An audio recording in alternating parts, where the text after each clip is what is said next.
I was fired over a false rope accusation. The company tells me I can't sue them. I held a management position at a company. I asked a non-management employee of the opposite intimacy to step into another room to discuss her performance away from other employees. She was going through a divorce and had made a few mistakes, and while I didn't want to embarrass her, I did want to make sure the mistakes were addressed. She acknowledged it and thanked me. An hour later I was escorted from my office by security and was informed by my boss that an intimate harassment complaint had been made and proper protocol was to suspend me. I asked what it was and was told, "We need to investigate. I can't disclose that." He assured me that it shouldn't take long and if I wasn't guilty of anything, I'd be paid for the time out. I again asked what the accusation was and was told that as there was an ongoing investigation I was not permitted to know, but if they had questions, I would be contacted. I wasn't happy, but knowing that I didn't do anything wrong, I left the building. Later that night, I received a notification on my phone that my email password was incorrect. After 2 days, I called my boss asking for an update and was told he was not available but I would hear something soon. I began calling daily and received the same response. Finally I received a letter in the mail informing me that I was terminated for exposing myself and requesting intimate favors from an employee, as well as attempting to rope her in the office. The employee listed was the young lady I had pulled into the side room.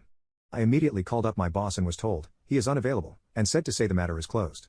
My buddy, the IT guy, messaged me on Facebook asking what happened as he'd been told to deactivate my accounts. When I told him the whole story, he replied, "You took her into that room. Dude, there's a security camera in there. We keep some important stuff in there, so we always have the camera on." Sure enough, he pulls the footage and there I am, holding a pile of papers, pointing to them, and keeping my pants on the whole time, not approaching her and certainly not trying to rope her. I left a message for my boss that the alleged incident occurred in a room with surveillance and that I would be contacting an attorney and subpoenaing the video record. I received a call back 15 minutes later asking me to please participate in a phone conference with him and HR. The conference went as expected. They didn't realize it had occurred in a room with surveillance. They have a zero-tolerance policy that they have to enforce. You can't be too careful in this day and age. They regret that this didn't come to light sooner. They've already replaced me, and as it wouldn't be fair to terminate my replacement as she's done nothing wrong, they don't have a job to offer me back.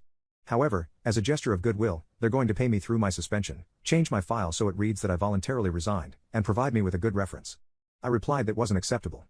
They made a false accusation against me, withheld vital information that I could have easily refuted, refused to take my calls, and completely failed in their own investigation by not checking video footage that would have immediately exonerated me. They asked what I thought would be fair.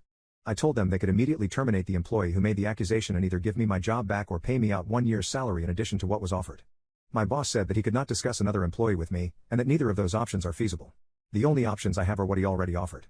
I replied that the options I gave are the only way I'm not going to sue the company along with the employee. My boss replied that I signed an agreement when I was first hired saying I would take all disputes through arbitration and that I waived my right to sue the company. I do not remember signing the agreement, and I have not seen it, but it apparently says that I will take all disputes to arbitration, I will bear the costs of arbitration, and that I will accept the decision in arbitration.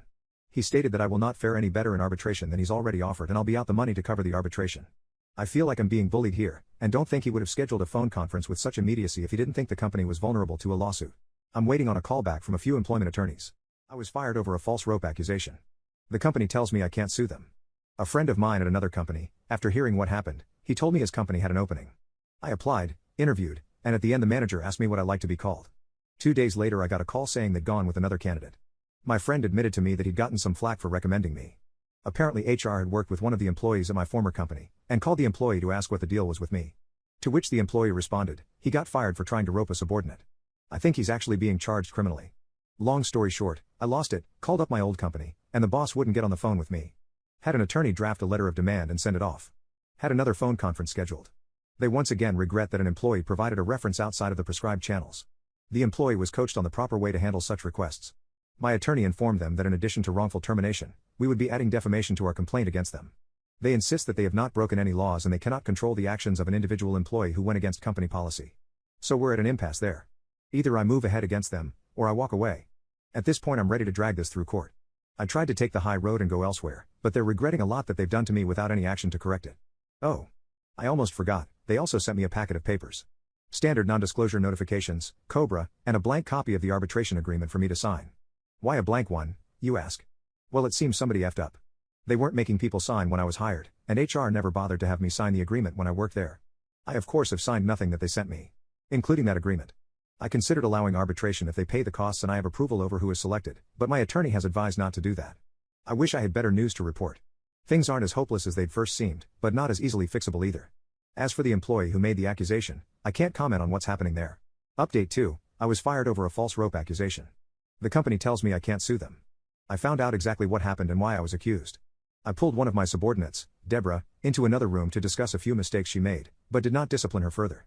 After this, she went to Joyce, one of the managers above me but not in my direct line of report. Equal to my boss in terms of reporting structure. When Joyce heard that I had taken Deborah into another room without any witnesses, she said to her that it was unprofessional. Apparently her exact words were, "You could accuse him of being inappropriate with you, and I would have no choice but to believe you." This was repeated several times, with a strong emphasis on no choice. Joyce then asked Deborah if I had been inappropriate with her, saying, "It will only happen again if you don't speak up now. If you do now, we can take action." Taking the not at all subtle hint from Joyce, Deborah accused me of exposing myself to her, accused me of trying to effing rope her.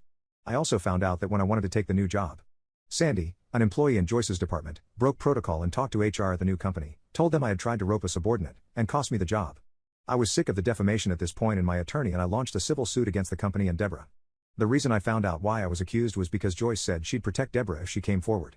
Unfortunately, that only extended to her job. So when Deborah was named individually in this suit, the corporation told her they would not be providing her an attorney. After realizing that she'd be putting her house up for collateral, she was all too willing to throw Joyce under the bus. Joyce went to Paul, the IT guy, who was one of her reports and gave him a list of footage to be procedurally wiped as part of an archive clear-up.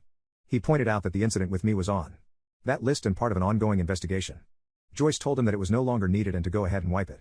He refused, citing the fact that it would still be requested in the event that the suit moved forward. She told him to pack his things as he was being terminated for insubordination. He called the company attorney and informed her what had happened. The aftermath: several things happened at once, so I'll try to keep them as chronological as I can. Deborah's attorney contacted mine stating that, conditional on me dropping the suit, she would admit that she lied and explain what went on behind the scenes. Dana, the company attorney, got the call from my attorney with the details from Deborah shortly after she finished talking with Paul about him being terminated for refusing to destroy evidence. Deborah and Joyce were terminated for cause that day. Paul was told that his job was safe. My attorney received a call, and it was made clear that the company didn't want this to go any further and wanted to talk about a settlement. I was offered my job back with a very fair increase, I received back pay from the date of suspension, and a public apology was offered from the very top.